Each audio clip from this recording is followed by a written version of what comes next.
जय जगत गुरु जय भारत। परमपिता परमात्मा, सारी सृष्टि के रचनहार, कुल मालिक, असंख्य ब्रह्मांडों के स्वामी, जगत गुरु, तीनों लोकों में प्रवेश करके सबका पालन पोषण करने वाले राजाधिराज, आत्माधार, नाथों के नाथ, देवों के देव महादेव, सर्वेश्वर महेश्वर, मृत्युंजय, अजरो अमर, आदि अनादि सनातनी प्रभु, जगत पिता जगदीश्वर, श्री श्री 1008 की उपाधि के वास्तविक अधिकारी, अकाल मूर्त शब्द स्वरूपी राम वासुदेव, सर्वगतम ब्रह्म, परम पूज्य, प्रथम पूज्य, परम संत, परम पुरुष, परम धनी, परम दयालु, सत्य कबीर, हक्का कबीर, अल्लाहु कबीर, अल्लाहु अकबर, बाखबर, अल्लाह ताला, जगत के तारणहार, जगत के मुक्तिदाता, जगत के जगन्नाथ, हारे के सहारे, हिंदुओं के राम, मुसलमानों के अल्लाह, सिखों के वाहिगुरु, ईसाइयों के मसीह, दया के सागर दया निधि, करुणा के सागर करुणा निधि, स्वयंभू परिभू, संकट मोचन, कष्ट हरण, मंगल करण, दुख भंजन, अविगत कबीर, निर्विकार निर्विषम परमात्मा, अलय अलेख सतगुरु, आदि अनादि सतगुरु, असली मर्यादा पुरुषोत्तम, असली राम, असली कृष्ण, असली घनश्याम, असली मुरारी, राजाओं के राजा, महाराजाओं के महाराजा, शहंशाहों के शहंशाह, सम्राटों के सम्राट, भगवानों के भगवान, अल्लाहों के अल्लाह, प्रभुओं के प्रभु, मसीहों के मसीह, सच्चे वाहिगुरु, बाबाओं के बाबा, पीरों के पीर, सर्वगुण संपन्न, अनंत कोटि कलाओं के स्वामी, अनंत कोटि ब्रह्मांडों के नायक, योगियों में महायोगी, ध्यानियों में महाध्यानी, सिद्धों में परम सिद्ध, ज्ञानियों में तत्व ज्ञानी, ब्रह्म ज्ञानी, महाज्ञानी, परम ज्ञानी, युवा कबीर, समरथ कबीर, असमवात, अमित ओजा, सच्चे रहनुमा, करीम अल्लाह, सुभान अल्लाह, दुनिया के अंतिम पैगंबर, 8 सितंबर 1951 से गांव धनाना, जिला सोनीपत, हरियाणा, भारतवर्ष की पावन भूमि पे प्रकट ब्रह्मा विष्णु महेश के दादा कबीर परमात्मा, संत शिरोमणि सतगुरु रामपाल जी परमेश्वर जी के चरण कमल में देश विदेश से साध संगति से जुड़े हुए हम सभी सत्सेवक भाई बहनों का अनंत कोटि दंडवत प्रणाम। सत्साई भाई और बहनों, शंका समाधान के एपिसोड नंबर 15 में आप सभी का स्वागत है। तो चलिए शुरू करते हैं शंका समाधान। शंका: उपदेशी भगत अपने पड़ोसी या रिश्तेदार के घर शादी विवाह में जा सकते हैं या नहीं? किसी मजबूरीवश जाना भी पड़ जाए तो क्या क्या सावधानी रखनी है? परम पूज्य गुरुदेव भगवान ने बताया कि उपदेश लेने के बाद सामाजिक प्रथाओं, परंपराओं व रीति रिवाज आदि को लेकर भगत व जगत के विचारों में 36 का आंकड़ा हो जाता है। शादी विवाह में व्यर्थ का लेन देन करना, भात भरना, बैंड बाजा, पंडित आदि ड्रामेबाजी व उसमें सहयोग करना भक्ति मार्ग में भक्तों के लिए विष तुल्य है। गुरुदेव भगवान ने बताया कि 3 लोक की सृष्टि ब्रह्मा विष्णु महेश जी से शुरू होती है, और जब इन तीनों देवताओं की शादी इनकी माता दुर्गा जी ने समुद्र मंथन के समय की, तो ना ही 7 फेरे दिलवाने के लिए कोई पंडित जी आया था, ना ही कोई भाती और बाराती आया था, ना ही कोई बैंड बाजा या डीजे बजाने वाला आया था, ना ही कोई हलवा पूड़ी और जलेबी बनाने वाला हलवाई आया था। अतः इससे स्पष्ट है कि वर्तमान में शादी विवाह के समय जितने भी आडंबर और पाखंड किए जाते हैं, यह मात्र लोक दिखावा है, जिसे समाज के धनी लोगों ने अपनी झूठी शानो शौकत समझ लिया कि शादी विवाह में जितना अधिक दहेज दिया जाएगा, जितने अधिक पकवान बनवाए जाएंगे या अन्य नकली सजावट पर जितना अधिक खर्चा किया जाएगा, समाज में उनकी उतनी ही इज्जत बढ़ेगी, लोग उनकी वाहवाही करेंगे। परंतु ज्ञानहीन धनी लोगों द्वारा शुरू की गई इस तरह की कुप्रथा आज 90% आम समाज के लिए दुख व कर्ज का मूल कारण बन चुकी है। एक सामान्य व्यक्ति भी उन आडंबरों को देख देखकर उतना नहीं तो मजबूरीवश थोड़ा बहुत अवश्य करता है, चाहे उसे कर्जा ही क्यों ना लेना पड़े। फिर सारा जीवन उस कर्जे को उतारने के लिए बैल की तरह मेहनत मजदूरी करता करता मर ही जाता है, लेकिन कर्जा नहीं उतार पाता है। अतः उपदेशी भक्तों को गुरुदेव भगवान ने स्पष्ट तौर पर शादी विवाह में इस तरह के अनावश्यक आडंबर व खर्चे करने या उनमें सहयोग देने के लिए मना किया है, क्योंकि एक भगत का मुख्य टारगेट किसी भी कीमत पर मोक्ष प्राप्ति का होना चाहिए। उसके लिए जरूरी है कि चिंता मुक्त होकर ज्यादा से ज्यादा समय परमात्मा के सुमरण व आध्यात्मिक क्रियाओं को दिया जाए। इसके विपरीत यदि हम भक्ति करते करते भी इन व्यर्थ के सांसारिक चौंचलों में उलझे रहे कि इनका लेना है, उनको देना है, आज वहां शादी में जाना है, आज वहां इतना खर्चा हो जाएगा, इतना पैसा कहां से लाऊंगा, आज उसके बच्चे का जन्मदिन है, उसने हमारे बच्चे के जन्मदिन पर यह गिफ्ट दिया था, अब हमने भी देना पड़ेगा, शादी में जीजाजी क्यों नहीं आ रहे, उन्हें किस बात की नाराजगी है, चलो उन्हें मनाने चलते हैं, अगले महीने शादी की सालगिरह है, कम से कम 50 लोगों के लिए तो खाने की व्यवस्था करनी पड़ेगी। बैंक्वेट हॉल का मिलाकर कम से कम 1 लाख रुपए का खर्चा तो आ ही जाएगा। अर्थात इन व्यर्थ के लेन देन में पड़कर सारा जीवन या तो बैल बनकर कमाते रहो या किसी से उधार लेकर फिर कमा कमा कर किस्तें भरते रहो। और काल यही चाहता है कि इन आत्माओं को जो ये 50-60 वर्ष का मानव जीवन मिला है, इस अनमोल समय का सदुपयोग चिंता मुक्त होकर भक्ति ना करवाकर यूं ही लेन देन और तेरा मेरी के चक्कर में डालकर वापस 84 के फेरे में डाल दूं। भाई और बहनों, पिछले 28-30 वर्षों से सत्संगों के माध्यम से हमें इन दलदल रूपी सामाजिक कुप्रथाओं से बाहर निकालने के लिए गुरुदेव भगवान ने दिन रात एक कर रखी है। अब यदि उपदेशी होकर भी हम भाई बहन इन शादी विवाह, जन्मदिन, भात छूचक या व्यर्थ की परंपराओं से पीछे नहीं हटे या इन कार्यक्रमों में शामिल होकर यूं ही सहयोग करते रहे, तो हम लोग भक्ति नहीं बल्कि भक्ति करने का ढोंग कर रहे हैं और गुरुदेव के साथ साथ खुद के साथ भी बहुत बड़ा धोखा कर रहे हैं तथा इस धोखे की सजा फिर अगले जन्मों में गधा, कुत्ता, सूअर आदि बनकर असंख्य जन्मों तक भुगतनी पड़ेगी। शंका, यदि किसी मजबूरी वश शादी विवाह में जाना भी पड़ जाए तो क्या क्या सावधानी रखें? यदि आपने गुरुदेव भगवान के सत्संगों को ध्यान से सुना और समझा होता तो यह मजबूरी वाला शब्द आपकी जुबान पर आ ही नहीं सकता। अच्छे से ज्ञान समझ में आने के बाद अपना आत्म कल्याण और गुरु वचन की ही चिंता होने लगेगी। उसके बाद दुनिया की कोई भी मजबूरी आपकी मर्यादा खंडित नहीं करवा सकती। आप भी मीराबाई और मंसूर की तरह अपने गुरुदेव के वचन और मर्यादाओं की लाज रखने के लिए घर, परिवार, समाज, रिश्तेदार और दुनिया सबसे टकरा जाओगे। गुरुदेव भगवान का सख्त आदेश है कि उपदेश लेने के बाद अपना या बच्चों का जन्मदिन मनाना या किसी के जन्मदिन में शामिल होना या किसी भी देवी देवता के धार्मिक अनुष्ठान व जागरण, भंडारे आदि में भूल कर भी शामिल नहीं होना है।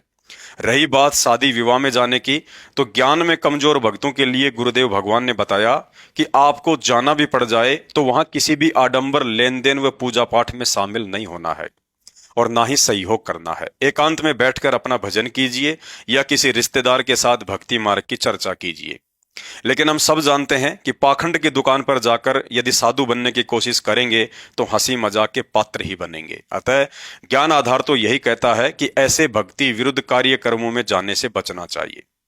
कहते हैं, मूर्ख की प्रीत बुरी, जुए की जीत बुरी, बुरे संग बैठ चैन भागे ही भागे, काजल की कोठरी में कैसा भी यत्न करो, काजल का दाग भाई लागे ही लागे। क्योंकि शादी विवाह में जाकर आप कितना भी बचने का प्रयास क्यों ना करें, आपके अंदर ज्ञान व दृढ़ता की कमी के चलते किसी न किसी कारणवश मर्यादा अवश्य खंडित होगी। यदि फिर भी आप कहते हैं कि मैं शादी में गया था लेकिन मेरी कोई भी मर्यादा खंडित नहीं हुई, तो यह भी आपकी बहुत बड़ी भूल है। क्योंकि आपके गुरुदेव सतगुरु रामपाल जी भगवान के द्वारा सांसारिक शादी विवाह के विरुद्ध रमेणी के माध्यम से शादी करने की एक नई पवित्र शुरुआत कर दी गई है और उनका आदेश भी है कि हमने केवल रमेणी के माध्यम से ही अपने बच्चों की शादियां करनी है। और उसके बावजूद भी आप अपने गुरु वचन को लांग कर उन्हीं परंपराओं, सांसारिक शादी विवाह में आना जाना नहीं छोड़ रहे हैं, तो ध्यान रहे, वहां जाने से उस पाखंड में आपका भी सहयोग माना जाता है। उदाहरण के लिए, आपने तो बीड़ी पीना छोड़ दिया लेकिन दूसरों को पिलाने में अभी भी सहयोग कर रहे हैं, तो आप उस बीड़ी पीने वाले व्यक्ति से अधिक दोषी हैं। ठीक इसी प्रकार नाम उपदेश के बाद आपने तो शादी विवाह की जगह रमेणी से अपने बच्चों का विवाह करना शुरू कर दिया, लेकिन आड़ोस पड़ोस व रिश्तेदारी में शादी विवाह में जाना नहीं छोड़ रहे हैं, तो आप उन जगत वालों से अधिक दोषी बन रहे हैं। क्योंकि उन्हें तो तत्व ज्ञान नहीं है, इसलिए नहीं छोड़ पा रहे हैं, लेकिन आप तो ज्ञान होने के बावजूद भी पाखंड में सहयोग कर रहे हैं। तो परमात्मा की नजरों में अधिक दोषी आप हैं, ना कि जगत वाले। इसलिए सत्संग सुनकर गहनता से विचार करें और उन पर अमल करना शुरू करें। अन्यथा असंख्य युगों के बाद बड़ी मुश्किल से भगवान ने अपनी शरण में लिया है। यदि इस 2 दिन की झूठी यारी और रिश्तेदारी के चक्कर में पड़कर भगवान को रुष्ट कर दिया तो फिर लेने के देने भी पड़ जाएंगे। शंका, बच्चों की रमेणी कैसे करें व किन किन मर्यादाओं का ध्यान रखें? गुरुदेव भगवान ने बताया कि बच्चों का विवाह संस्कार परमात्मा के द्वारा उनके जन्म से पहले ही निर्धारित कर दिया जाता है। अतः उपदेश प्राप्त करने के बाद भगत को अधिक चिंता अपनी भक्ति व मर्यादाओं की होनी चाहिए, ना कि बच्चों के विवाह की। यदि बच्चे अनुपदेशी हैं तो उन्हें उनका संस्कार ही मिलेगा, अर्थात शादी होगी या नहीं होगी, कब होगी, कैसे घर में होगी, लड़का या लड़की का व्यवहार कैसा होगा, रिश्ता बीच में टूटेगा या आजीवन ठीक रहेगा, आदि आदि। और यदि बच्चे उपदेशी हैं तो उनके संस्कारों की बागडोर परमात्मा के हाथ में आ जाती है। उसके बाद माता पिता उनके शादी विवाह के विषय में अधिक चिंतित ना होकर इसका फैसला अपने गुरुदेव भगवान पर ही छोड़ देना चाहिए। फिर समय अनुसार गुरुदेव भगवान किसी को भी निमित्त बनाकर सारी व्यवस्था स्वतः ही करवा देते हैं। शंका: यदि बच्चों ने पहले से ही एक दूसरे को पसंद कर रखा है तो माता पिता को क्या करना चाहिए? रमणी के लायक युवा उपदेशी बच्चों को गुरुदेव का भक्ति विधान सदा याद रहना चाहिए कि शादी से पहले आपने किसी भी लड़की या लड़के को अपने होने वाले पति या पत्नी की नजरों से नहीं देखना है।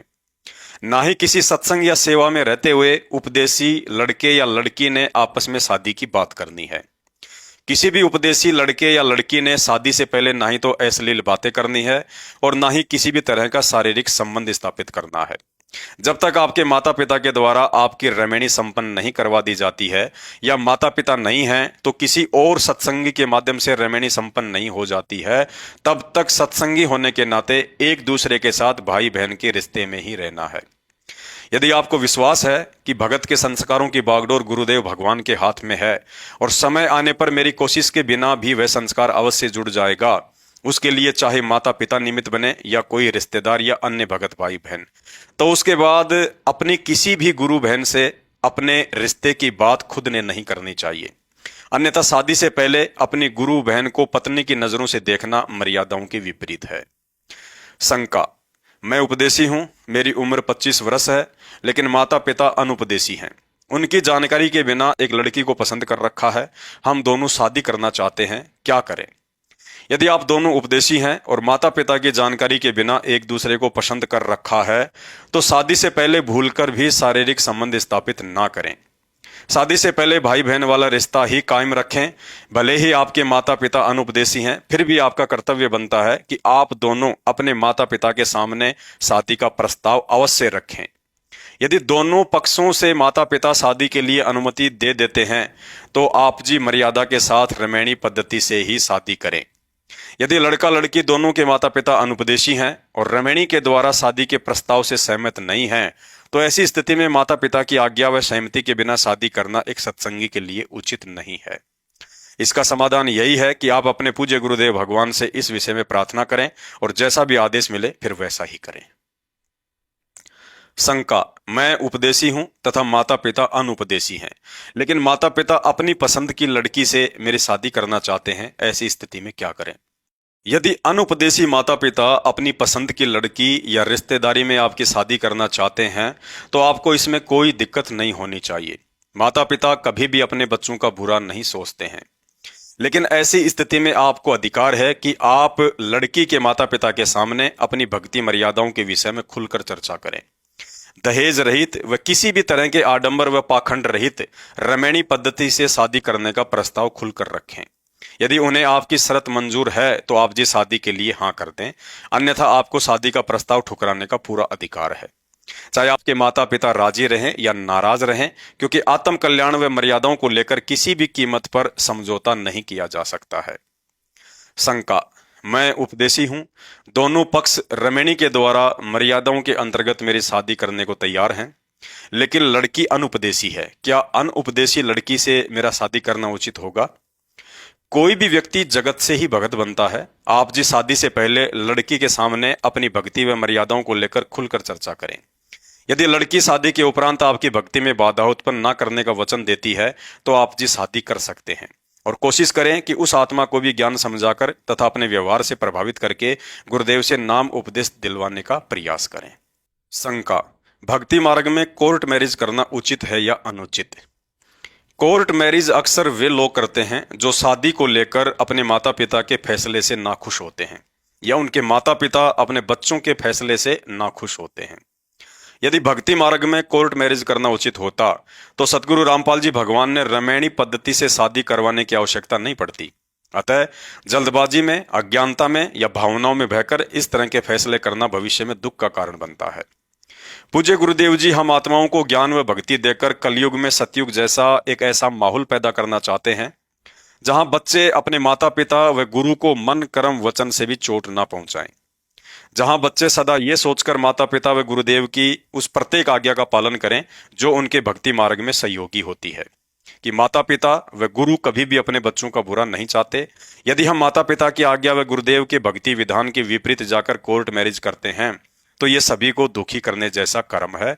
और यह भी सत्य है कि माता पिता व गुरु की आत्मा को चोट पहुंचाकर किया गया कोई भी कर्म सफलता की सीढ़ी नहीं चढ़ पाता। अतः सतगुरु रामपाल जी भगवान ने अपने भक्तों को जिस रमैणी पद्धति से शादी करने का आदेश दिया है, हमने उसी पद्धति से अपने बच्चों का विवाह करना है। ज्यादातर लोग कोर्ट मैरिज इसलिए करते हैं क्योंकि उन्हें रिश्तों पर भरोसा नहीं होता है, परंतु भगत को सच्चे मन से सीधे तरीके से भक्ति कर्म करते हुए चलना होता है।